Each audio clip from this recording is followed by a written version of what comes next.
গাইবান্ধার সাদুল্লাপুরে শুরু হয়েছে 2 দিনব্যাপী ঐতিহ্যবাহী ঘোড়াদৌড় প্রতিযোগিতা। মিনহা ট্রেডার্সের সৌজন্যে আয়োজিত এই খেলায় উৎসবের আমেজে মেতেছে ফরিদপুর ইউনিয়ন। গ্রাম বাংলার হারানো ঐতিহ্য দেখতে দূর দূরান্ত থেকে ছুটে এসেছেন হাজারো দর্শক। আয়োজকরা বলছেন, ঐতিহ্য রক্ষা ও বিনোদনের লক্ষ্যেই এই আয়োজন।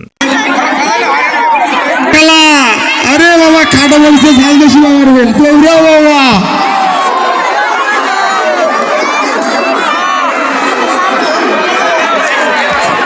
দৌড়াও দৌড়াও।